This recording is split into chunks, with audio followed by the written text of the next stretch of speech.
Okay, I think we are now streaming today's episode of Public Trust Review. We're going to be talking about some of the media coverage around the grand jury report and just in general. We'll start off with introducing just a general background here. And Tom, why don't you just start us off here, and then I'll jump in a little bit with what this title's talking about, what this slide is talking about. So we are right now in the middle of a political campaign. And what's the purpose of the campaign? If you ask candidates, they say the purpose is to win. If you ask voters, they say the purpose is to give them information they can use to elect a council they trust.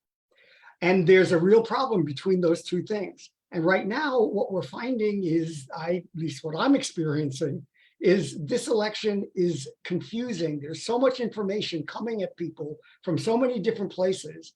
And in large part because of the amount of money that's being spent, it's hard to tell the truth from fiction. And almost all of these, that was my fault. Sorry about that. Okay, and almost all of these news outlets now are biased, right? And so what's the public to do? Well, one thing that the public should do is realize that if a lie is repeated 15 times or 100 times, it doesn't make it true, right? And I think that's an important thing with this, right? And I think we're going to get to that a little bit later, but the purpose of, and the reason we're spending 10, 15 minutes every 3 to 4 times, 5 times a week with you over the next couple of weeks is because we want to provide a perspective on what is an ethical or truthful or honest campaign look like? How can people kind of elevate themselves to do the right thing in a campaign so that you can respect each other's, people can respect each other and be honest and truthful about what they're saying. And we're trying, I think, Tom, your vote ethics was something you created like 2 decades ago in Santa Clara. Right. If it sounds familiar, that's because he coined the phrase, I think, 20 years ago in Santa Clara. All right, let's go on to the next thing. Ultimately, if you're not happy with the way the campaign is running, look for the people who you think are the most ethical and vote for them. And so the next slide really talks about what public trust in a campaign, what makes it, what tears it down, and what should you really look for. So why don't you just kind of run us through some of the damaging parts. And these are really opposites, right? So politics as usual, right, which is what we're experiencing now. Lots of emotion. The truth, it's hard to tell. Most of it is emotion. Versus something that's issues oriented, that really gives you information about what are the priorities in Santa Clara, what are the needs, what are the issues that people really want to talk about. They're not talking about a character assassination the way that this campaign currently is, but we should be talking about what the issues are. And not just the high level issue, like, homeless or crime, but specifics on the issues. What policies do you think will make a difference? And how do you think you can achieve those things? Not just say, I support housing homeless, I support fighting crime. Like these are all very, esoteric things that we all agree to, but without any substance behind it. Like that's what really gets me as a watcher of some of these things. Right, that's right. And so when we're talking about issues, it's not somebody saying, oh, I'm going to solve this problem and that problem and this problem. But it is, how are you going to solve that problem? Right. And, what's the plan that you have? And I think we need to pay some attention to that.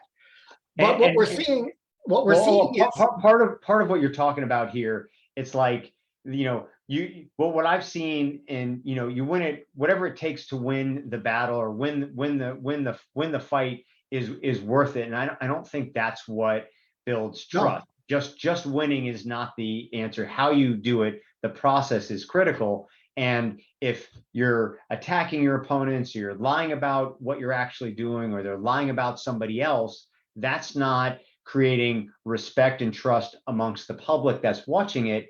And it's just trying to tear down the other side versus focusing on what you do in a respectful way. And you can attack the policy decisions or the decisions that they made, but not the person, which typically is what happening now.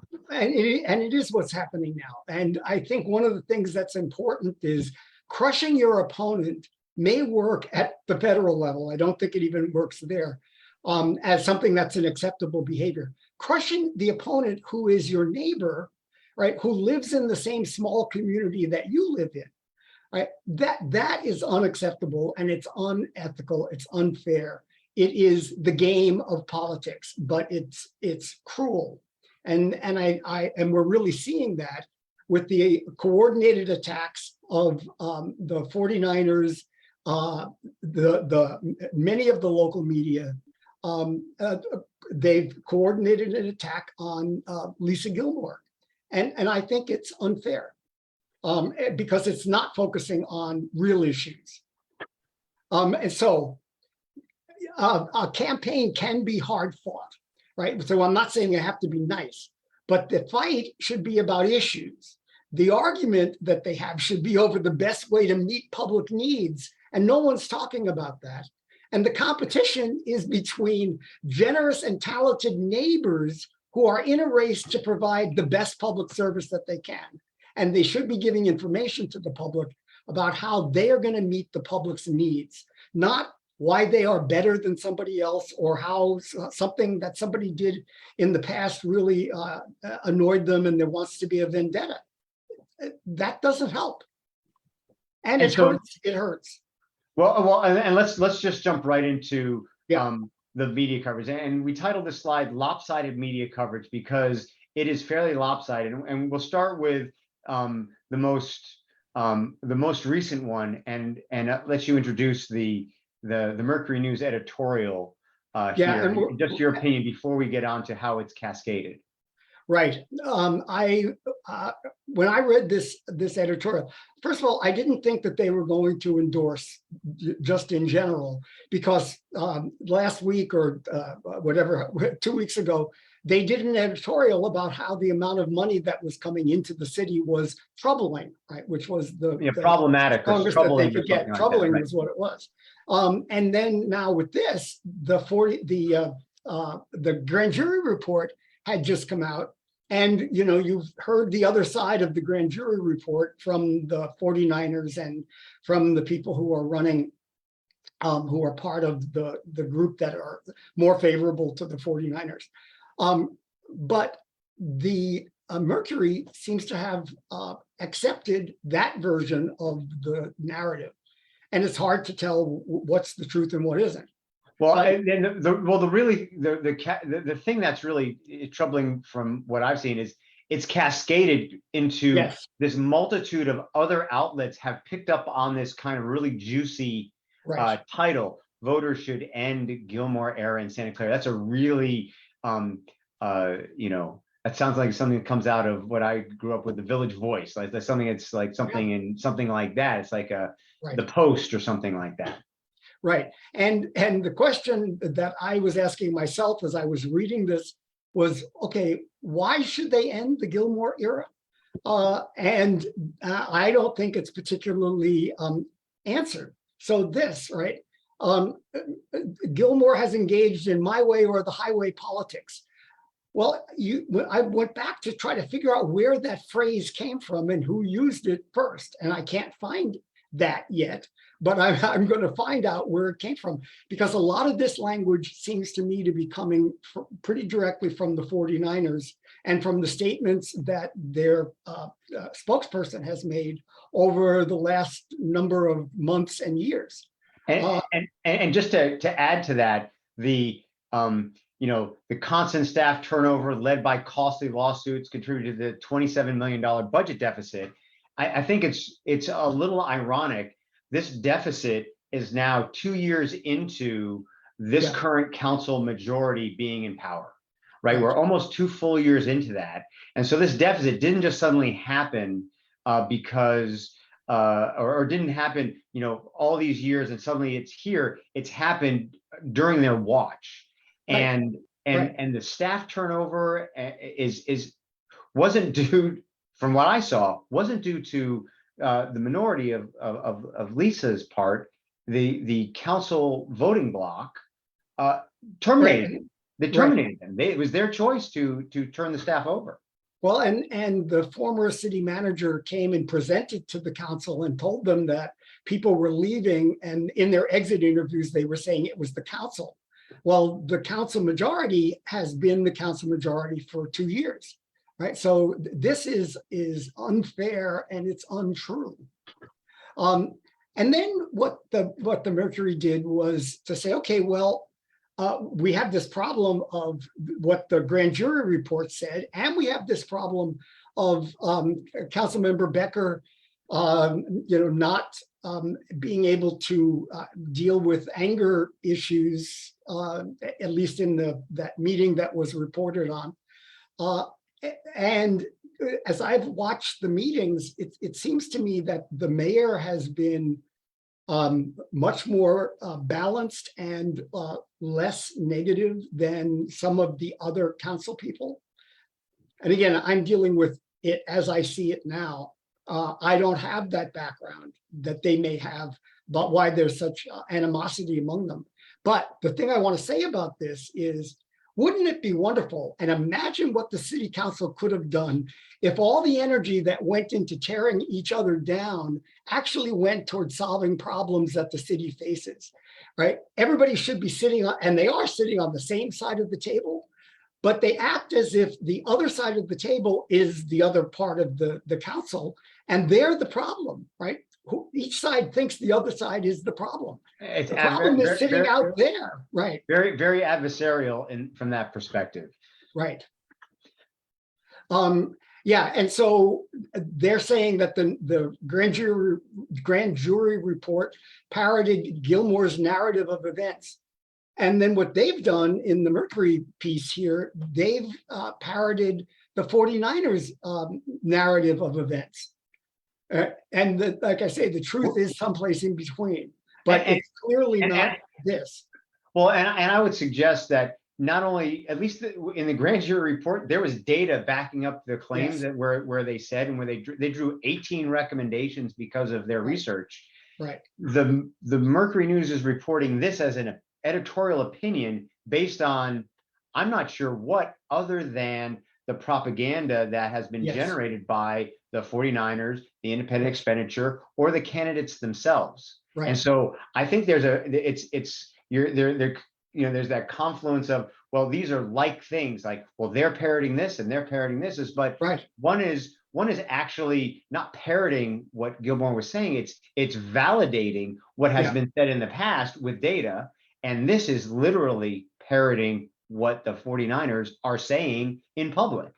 Right. And so that's my non-professional opinion. Yeah, no, that's what I've seen. Yes. And do you feel, am I misrepresenting anything? No. I think you're absolutely right. Okay, we'll go on to our last slide because then we're almost out of time. Okay, good. And in terms of the mayor race, I find it incredible that they will be recommending one person over the other and still say, well, but he needs to work on leadership skills and respect, which are fairly fundamental skills that somebody should have before they become the mayor, right? Because they're going to have to deal with all of the public who is angry and attacking the council, and they have to be the ones who don't get angry back, right? And we haven't seen that. I haven't seen that. And there's something in here which is not highlighted, but I just got to call out a little bit. It said, voters should not forget Gilmore, who resisted the 2018 court order to switch from at-large voting to. There's been talk that that there was not interest in looking at district elections when the mayor and the council majority at the time actually put together and commissioned a commission to I forgot what it was called. It was a charter commission. The charter commission or committee, the charter committee, to go look at this exact thing, made up of like 15 or 16 Santa Clarans, nominated by council members at that time and some other at-large ones.